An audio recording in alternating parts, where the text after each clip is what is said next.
Good morning, everyone. This is Emily from Graham's Garden. It's been a long time. It seems like a long time since I dug those sweet potatoes.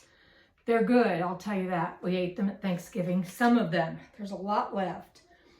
So what I'm going to be doing today is I'm going to be doing an easier version than I did last year at Christmas time of the Saltine Toffee crackers, or Saltine Cracker Toffee. And I want to try it and see if it really tastes as good and turns out as good as the one that I did it in a whole different method. This I'm going to do almost entirely in the oven. Well, the oven's going to be the easy part. So the first thing we do is we put in 2 sticks of butter to make 1 cup, and it's unsalted. And to that, we're going to add, I've got my recipe over here I'm referring to. And to that, I'm going to add 1 cup of brown sugar. And I could have melted the butter first and added the brown sugar, but I'm going to do it all together. So I'm going to do that, and I've got my oven preheated to 400 degrees. So I'm going to get this on the stove. And once it starts, this recipe says that once it starts to boil it for about 3 minutes. So I'm going to stir it occasionally, or as it seems like I need to. So I'm going to get that on the stove, and then I'll get you where you can watch this stuff working. I'm breaking up the butter. I'm sorry y'all are not going to be able to see much of me during this part. I'm breaking up the butter so that the brown sugar, and I'm using a light brown sugar, so that it can combine well and we can get it started boiling. I've got my stove, and this is a burner that tends to run pretty hot, so I've got it on a medium level. And we'll just adjust it like you would at home to your own stove. Candy making, and I consider this a candy. And if you look on my playlists or look back on my channel, you'll find quite a few candies that I do at Christmas time. And candy making depends a lot on the weather. Some people have learned to adjust recipes so it doesn't so much.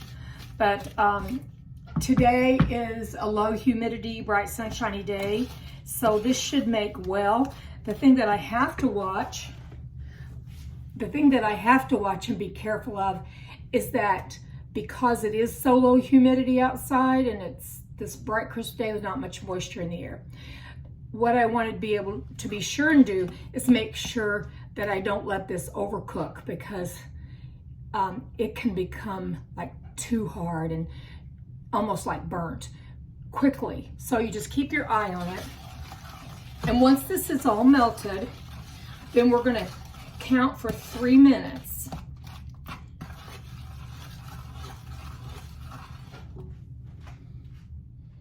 Okay, this mixture has started to boil. I'll show you. It's just starting to boil, and I'm going to want it to boil at a good boil, which I'll show you that. And I wanted to just talk to you a minute in case some of you have not made candies before. You know, when you bake, which making candy is not baking to me, when you bake, it's a science. You have to have so much flour to sugar to fat to salt to other flavorings, etc. But when you're doing candies, it seems to be more of an art, I think, because once you have done it, you start getting on to like, okay, this is kind of how this feels to stir it at this point of a boil, you know, or oh, that's the color that just before it gets too dark, it has a certain color. And that's when I'm making candies, period, particularly fudge and peanut brittle. Those are 2 that I really pay attention to the color of this basic syrup, sugar and butter and milk or whatever would be. And as you know, there's no milk in this. So this is boiling really good, and I need to watch. It's been, okay, I need just about 2 more minutes. And then I'll pour it over the crackers. Now I have already spread out saltine crackers on a pan with parchment paper lining the pan. and it's just a cookie sheet is what I'm using. I'm going to turn this down just a teeny bit. I want it to keep boiling, but I don't want this. This is a very hot burner. I don't want it to get too hot and burn our mixture. These are precious commodities, right? So anyway, I've got, the recipe says 1 sleeve. So it would be a smaller pan than I used, like a 9 by 13 sort of pan. And mine's a little bigger. So I put more. And I may end up with crackers that don't get covered, and that's okay. That happened with my recipe last year. Last year was interesting, folks, if you go back and watch it. I said I wasn't myself that day, and I wasn't sure why I wasn't myself. Well, you know that thing that went around a few years ago? I had it for the 3rd time that day, and I didn't know it yet. So, thankfully, it was much milder, obviously, because I was up making candy. But anyway, that recipe was a good recipe, and I ended up having too many crackers with it. So now this is going to finish doing some of its baking in the oven. Like I said, let's see, it's going to be 5 minutes in the oven at 400. Okay, so I'm going to take this off because it's getting to the texture that I know. Do you see that? That's like a continuous large boil. Okay, we're going to move it over here. Okay, I'm just going to try to drizzle it so that every single little cracker is going to get some, because this may start setting up enough that I wouldn't be able to spread it well. Now, if you have a candy thermometer, this recipe didn't have the temperature degrees that you needed to reach. It gave minutes. Actually, that's easier for me to follow, is by the minutes. And this is starting to, in the pan, it's starting to firm up a little bit, so I know it's going to do pretty well. We'll see, won't we? And I'll let you all see what the finished product looks like, because goodies are going to go on top of this once it has its 5 minutes. Okay, I'm going to run some water in the sink. Please excuse it, but if I don't, when you're making these candies that get hard really fast, they will, I don't want to burn myself. That's another thing when you're making candy and you've got a really high temperature product. This will stick to you. So not only will it burn, it will stay on the skin. So I would not let children around when I'm making this. When I say children, I mean, you know, like little kids. I wouldn't want them to be helping out in the kitchen on a day like this. Maybe they could make sugar cookies with you guys. But anyway, this is going to go in the oven, and it's spread really well, which I'm happy about. I can see it's going to be a nice candy, a nice toffee.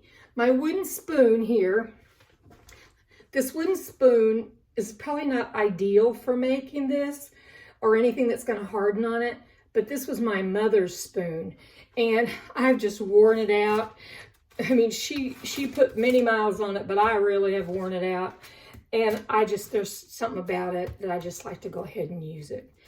I like to be able to think, this is what my mom made all those goodies with. And my mother was a real baker. She could bake, and baking's just, I'm not that good at baking, I don't think. So in the oven at 400 degrees, it's gonna go for 5 minutes.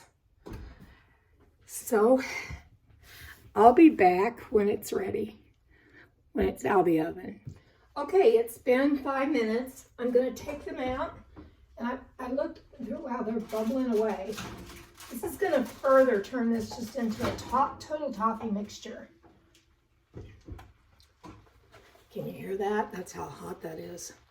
So I'm going to set it here on the stove. And I'm always mindful, like, okay, you just had a burner on. You don't want to have a fire, right? Okay, I'm going to take my clean hands, and I'm going to sprinkle 2 cups of chocolate chips, semi-sweet, over the top of this. Now, one thing I'm hoping hasn't happened is that this is soaked into these crackers, because I mean, it'll be delicious, but I want my chocolate chips to melt. And the toffee melts the chocolate chips. So if they've soaked into the crackers, as some of these look like they have, you know what? I've learned a lesson. I've learned about this recipe. But what I will do is I'll stick this back in that oven at 400 degrees, and it'll further melt these chocolate chips. You don't give up. I will tell you, I've had things that were such messes. I gave up. What am I talking about? I gave up. But I just went ahead and just did another batch. But I may not have done it that day because I was so frustrated. You know, when you're making things, and this is something that's going to be going to people that I want to really enjoy it, right? So, I mean, I'm going to have some, believe me. Later, I'll have coffee and some of this. If y'all remember, coffee's my drink. It certainly is. So, I'm going to let this sit for, let's see what our recipe says. How many minutes? Remove and sprinkle and let stand for a few minutes, allowing the chocolate to melt. And it looks like it's melting. And as I said, if it's not melted enough, I'll put it back in underneath in the 400 degrees, and that'll really go ahead and melt those. But I can see for some reason, these chocolate chips had like a little white coating. Let me show you. They weren't old. They were newly purchased. So I don't know why that is. I'm going to be trying to research that. I buy store brands if it's really a good price, because it's chocolate. It's the same amount of chocolate that's in it. It's the same product that's in it, because I read labels nowadays. If you all know, do you read labels? I certainly read the labels. I spend more time grocery shopping now than ever because I'm reading labels. But anyway, there's nothing to indicate that there's anything different about these chocolate chips. So I don't know why they have a little white coating. And when I say white coating, it's not like there's something white covering it. It's like the chocolate, almost like it's gotten a little bit, I don't know. See how this is going to, okay. This is starting to work. Yep, it's spreading. Let me bring you nearer. Nearer and down there. And let's see if we can get it to spread. Now, if I don't get these to spread where I feel everybody's going to get a good old bite of chocolate on top of this toffee, then it's going to go back in the oven. I know I'm being repetitious, but when I make candy, I really want it to turn out good. I really want people to go, oh, that's so good. And my youngest son, yesterday was his birthday, and we had a little celebration in larger town. My daughter took us all out for dinner, and bless her heart. And he was saying to me, when are you going to make some of that saltine cracker candy? He has said that to me on other days. And right now, everybody's focused on the date roll I make. And I have made one batch. And when I make another batch, even though I've got a video up from last year, I'll show you all how I do it. Because, you know, from year to year, we kind of change how we do things. Oh, that melted perfectly. So I can turn my oven off. I can just go ahead and turn it off. I'm not going to need that anymore for now anyway. I think I'm going to load my dog up and take her, and we're going to do some Christmas shopping, I think, later today. Have you all got your Christmas shopping done? I certainly have it, let me tell you. And here it is. Today is the 12th of December. But it'll work out. It always does. So, thank God. So, there you go. That's what that looks like. Now, we're going to let that sit. Here. Let me get that down there. Check my recipe real quick. Sprinkle chips. Let's stand for a few minutes. And sprinkle on the pecans. And you know what? Then this is a done deal. All I have to do is come back later and tell you all how this tastes. And I'll do that. It'll be within the body of the video. Also, I'll put this easy recipe. Now, see, I've got like hands full of these. There's one that didn't get chopped very good, but that's okay. That person will think they're a winner, you know. They've got themselves a whole big old pecan. I'm gonna just grind some of them up with my hand. But anyway, I like taking my dog, and she likes to go places where she might get a pup cup, if you all know what I mean. And we have to go to bigger towns to get that. But it's a nice day outside. And I will have this goodie waiting for me when I return. So I'll probably come back with one of those coffees for myself. So you all, I think it's going to be a hit, but I'll let you know because the proof is in the pudding, right? So there you have a look at that. I know I'm making everybody dizzy, but it looks like it's going to be good. And we'll let it cool, and I'm going to then take it and with a knife, just break it up into pieces about the size that I want. And I'm going to start making, one of the things I'll shop for today is more containers to put candies and cookies in. So, my friends, there you have it. And I'm going to be back and show you what this looks like once it's totally finished. Okay, here we are. The way this recipe, it's delicious. By the way, I've got some chocolate right there. What I felt about this is that some of it did soak through to the bottom. You see that toffee, but that's toffee. So you just get more of the cracker and the toffee at the same time. So when you take a bite of it, you've just got a good bite of Christmas saltine cracker candy. I don't know which, when I say I would prefer the one I made last year or this one. This one's faster. Sometimes that's good for me. So there you have it. You all have a wonderful day, and I hope you enjoy this recipe. Bye.